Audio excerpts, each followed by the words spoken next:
दिल्ली शायद देश में नहीं दुनिया में पहला ऐसा शिक्षा विभाग बना है दिल्ली का, जहां उसने अपना शिक्षा गीत बनाया है। केवल दिल्ली का शिक्षा गीत नहीं है, बल्कि दिल्ली और देश को लेकर देखा गया एक सपना है। हमारे बच्चे आईआईटी में जाने चाहिए, जेईई में जाने चाहिए, लॉ में जाने चाहिए, मैनेजमेंट में जाने चाहिए। जाने लगे कि अगर 20 लाख की गाड़ी में बैठ के और 20 लाख रुपए महीने की सैलरी लेके इंडिया गेट पे आइसक्रीम खा के अगर आइसक्रीम का रैपर वहां सड़क पे फेंक देते हो तो पढ़ा ही क्या।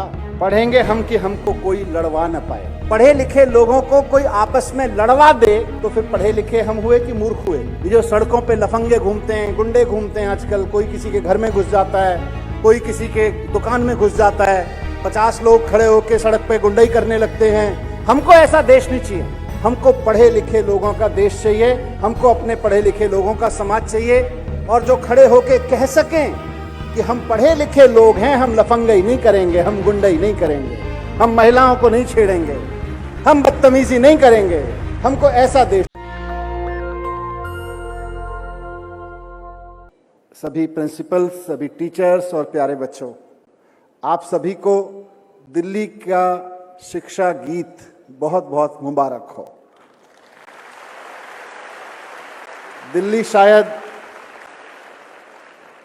शायद देश में नहीं दुनिया में पहला ऐसा शिक्षा विभाग बना है दिल्ली का, जहां उसने अपना शिक्षा गीत बनाया है। प्यारे बच्चों, अध्यापक साथियों, हम सब पिछले 5-7 साल से दिल्ली की एजुकेशन जर्नी में रोज नया बदलाव देख रहे हैं। इन बदलावों की सबसे निचली सीढ़ी पे खड़े हुए हैं हमारे शानदार स्कूल, जहां नई बिल्डिंग्स बन रही हैं, जहां पुरानी हो जा रही हैं उसको नया शानदार बिल्डिंग में बदला जा रहा है।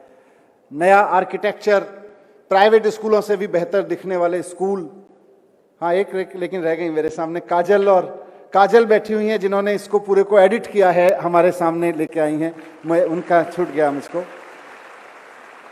तो मैं बता रहा था कि इतने शानदार स्कूल बने, लेकिन अगर कोई हमसे या आपसे पूछे कि भाई पढ़ने का इरादा क्या है, कोई मुझसे पूछे, शिक्षा मंत्री हो, शिक्षा मंत्री के रूप में काम कर रहे हो, अरविंद केजरीवाल जी माननीय मुख्यमंत्री जी से पूछे, मुख्यमंत्री हो, पूरे दिल्ली में शिक्षा शिक्षा शिक्षा की बात कर रहे हो, इरादा क्या है। कोई हमारे डायरेक्टर साहब से पूछे कि भाई 3-3, 4-4 आईएएस अधिकारी यहां बैठे हैं, इतने सीनियर ऑफिसर्स आगे बैठे हुए हैं, प्रिंसिपल्स बैठे हैं, टीचर बैठे हैं।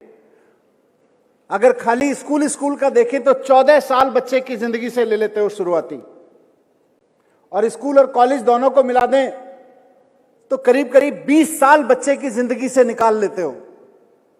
शुरुआती महत्वपूर्ण 20 साल बच्चे की जिंदगी से निकाल लेते हो। इरादा क्या है, चाहते क्या हो?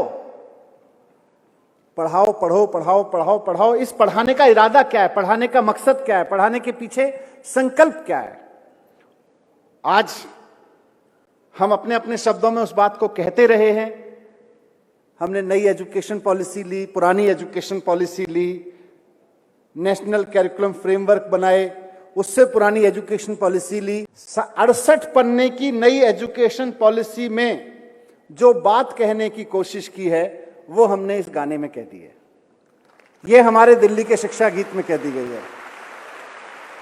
दुनिया का कोई भी बच्चा, कोई भी माँ बाप अगर अपने बच्चे को अच्छी एजुकेशन के लिए कोई सपना देखना चाहेगा तो आज इस गाने में समाहित है।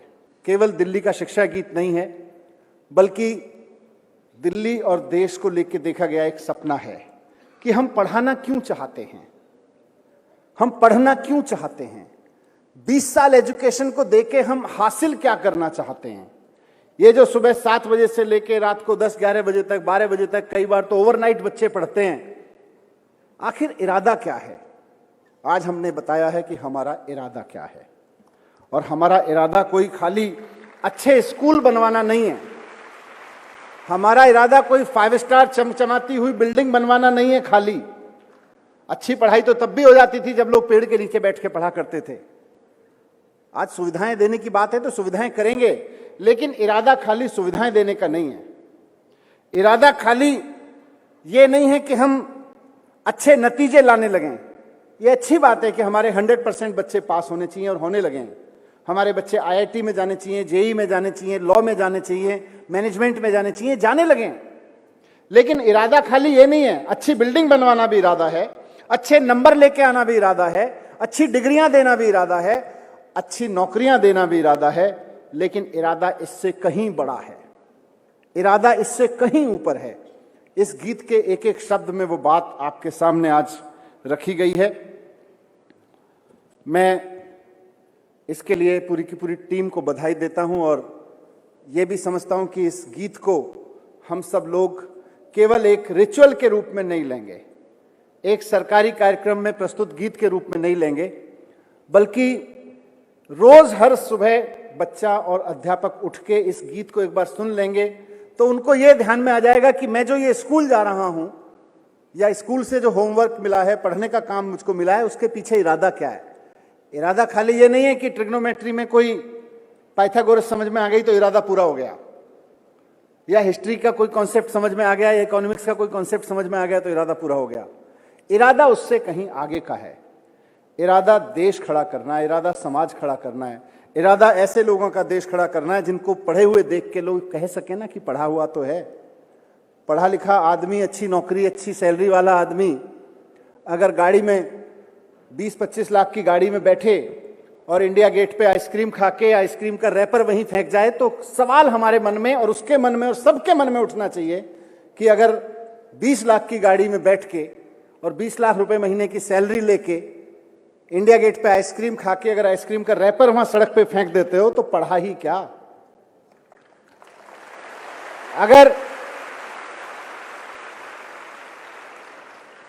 अगर हमको अपने साथ पढ़ने वाले बच्चों में, अपने आसपास रहने वाले लोगों में, जिन दफ्तरों में जाके हम काम करेंगे उन दफ्तरों में अगर हमको किसी व्यक्ति के जात पात के आधार पर यह लगता है कि ये छोटी जाति का है या मैं छोटी जाति का हूं, ये बड़ी जाति का है, ये मैं बड़ी जाति का हूं, अगर जाति का छोटा बड़ा होना हमारे अंदर रह गया तो फिर पढ़ा ही क्या।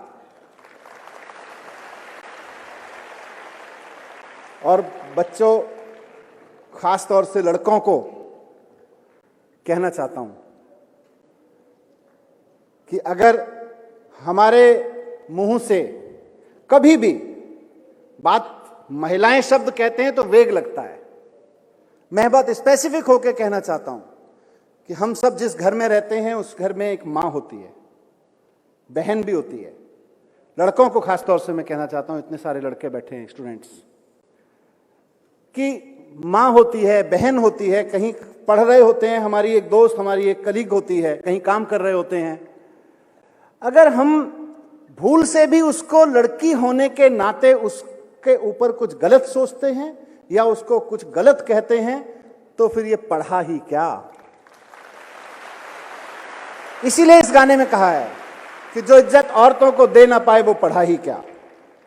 इंसान में अगर इंसान को देख ना पाए तो वो पढ़ा ही क्या। तो बिल्कुल दिल्ली के सरकारी और मैं तो कहूंगा दिल्ली के क्या देश भर के स्कूलों से निकलने वाले हर बच्चे के मन में अपने अंदर यह सवाल होना चाहिए कि अगर मैं महिलाओं को इज्जत नहीं दे पा रहा हूं तो मैं पढ़ा ही क्या। अगर मैं इंसान में इंसान नहीं देख पा रहा हूं तो फिर पढ़ा ही क्या। इसीलिए इस गाने में बहुत महत्वपूर्ण बात लिखी गई है। और सबसे महत्वपूर्ण बात जो आज के इस जमाने को सबसे ज्यादा जरूरत है, ये जो रोज सड़कों पे गुंडई के वीडियो देखते हो ना, दिखते हैं ना, डर लगता है कि हमारे देश को क्या हो गया। ये जो कुछ लोग हमारे देश को लफंगा और गुंडों का देश बनाने जा रहे हैं ना, इसीलिए इस गाने के शुरू में एक लाइन कही गई है, पढ़ेंगे हम कि हमको कोई लड़वा न पाए। अगर पढ़े लिखे लोगों को कोई आपस में लड़वा दे तो फिर पढ़े लिखे हम हुए कि मूर्ख हुए। अगर पढ़े लिखे 20 साल, 12 साल, 14 साल स्कूल के करने के बाद और 4-6 साल कॉलेज की डिग्री करने के बाद के पढ़े लिखे लोगों को कोई आपस में किसी मूर्खतापूर्ण बात पे लड़वा दे तो हम पढ़े लिखे हुए क्या? पढ़े लिखे हुए कि मूर्ख हुए? तो अगर कोई हमको लड़वा पाए तो फिर मूर्ख हुए ना, फिर हम पढ़े लिखे क्या? ये गाना रोज हमको ध्यान दिलाएगा, रोज हमको ध्यान दिलाना चाहिए इस गीत को कि अगर हमको कोई मूर्खों की तरह लड़वा दे तो फिर हम पढ़े लिखे क्या? ये जो सड़कों पे लफंगे घूमते हैं, गुंडे घूमते हैं आजकल, कोई किसी के घर में घुस जाता है, कोई किसी के दुकान में घुस जाता है, 50 लोग खड़े होकर सड़क पे गुंडाई करने लगते हैं। हमको ऐसा देश नहीं चाहिए। हमको पढ़े लिखे लोगों का देश चाहिए, हमको अपने पढ़े लिखे लोगों का समाज चाहिए, और जो खड़े होके कह सकें कि हम पढ़े लिखे लोग हैं, हम लफंगाई नहीं करेंगे, हम गुंडाई नहीं करेंगे, हम महिलाओं को नहीं छेड़ेंगे, हम बदतमीजी नहीं करेंगे। हमको ऐसा देश चाहिए। ऐसा इरादा लेके हम सब लोग पढ़ने और पढ़ाने के काम में लगे हुए हैं। इसलिए ये गाना हमारा संकल्प है, हमारा इरादा है कि हम ऐसा समाज खड़ा करना चाहते हैं, हम ऐसा देश खड़ा करना चाहते हैं, हम ऐसा परिवार से लेके समाज से लेके देश तक हम ऐसा वातावरण चाहते हैं जहां कोई लफंगाई ना हो, गुंडाई ना हो, कोई महिलाओं की बेइज्जती ना करता हो, आपस में ना लड़ते हों, बल्कि सब प्रेम से रह के एक दूसरे का साथ देके एक देश के रूप में, एक राष्ट्रीय टीम के रूप में खड़े हों और ज्ञान और विज्ञान में इतनी तरक्की करें, इतनी तरक्की करें कि सारी दुनिया कहे भारत के लोगों सलाम है आपको, भारत के लोगों नमस्कार है आपको, सारी दुनिया हमें यहाँ पे देखे। मैं आप सबको एक बार पुनः बधाई देता हूँ और अपेक्षा करता हूँ कि ये सिर्फ आज फंक्शन का गीत नहीं है, बल्कि हमारे स्कूलों का, हमारे अंदर हमारी जिंदगी का गीत बन के रहेगा। प्रिंसिपल से खास तौर से अपेक्षा है कि इसको अलग अलग बहाने से, अलग अलग तरीके से इस गीत को हम जितना स्कूल की जिंदगी में, बच्चों की जिंदगी में उतारेंगे, और खाली रिचुअल की तरह नहीं, खाली ये नहीं कि इसको रटके सुनाओ 2 नंबर मिल जाएंगे। ये रटके वाले 2 नंबर से किसी को पूरी जिंदगी में नेगेटिव ही नेगेटिव रहता है। समझ के, जी के, कहीं कोई बच्चा अगर पढ़ा लिखा बच्चा, पढ़ने लिखने वाला बच्चा अगर कोई ऐसी चीज कर रहा हो तो उसके सामने प्रिंसिपल या टीचर बात कर लें कि भाई गाने में नहीं सुना क्या, पढ़ाई क्या अगर ... और मैं तो बच्चों से भी कहना चाहता हूं और प्रिंसिपल से टीचर को कहूंगा कि लिबर्टी दें अपने बच्चों को, उतना स्पेस दें अपने बच्चों को कि अगर हम शिक्षा मंत्री से लेकर और अध्यापक तक, स्कूल में खड़ा हुआ कोई भी कर्मचारी अगर कोई ऐसी हरकत करे, कोई ऐसा काम करे कि जिससे बच्चों के मन में आए कि यार ये भी तो पढ़ा लिखा है, लेकिन कैसा पढ़ा लिखा है, स्पेस दीजिए कि बच्चा खड़े होकर कह सके कि ये कर रहे हो पढ़ाई क्या। इतना स्पेस दीजिए इन बच्चों को, इतना स्पेस दीजिए इन बच्चों को कि ये भी हमारी पढ़ाई लिखाई पे सवाल उठा सकें। ये भी अध्यापक से लेकर और हम तक की, शिक्षा सचिव से लेकर, शिक्षा निदेशक से लेकर, शिक्षा मंत्री तक की, सबके ऊपर सवाल उठा सकें कि ये वाली हरकत आपकी पढ़े लिखे लोगों वाली लग नहीं रही है। ये बच्चों को हमें अधिकार और बच्चों के अंदर हिम्मत डालनी चाहिए। गुजारिश है कि अगर इसको बचाना चाहते हैं तो नेशनल दस्तक को सब्सक्राइब करने के लिए रेड कलर के सब्सक्राइब बटन को दबाएं, फिर बेल आइकन की घंटी दबाएं। नेशनल दस्तक को बचाने के लिए बहुत जरूरी है कि हर खबर को शेयर करें, लाइक करें, कमेंट जरूर करें।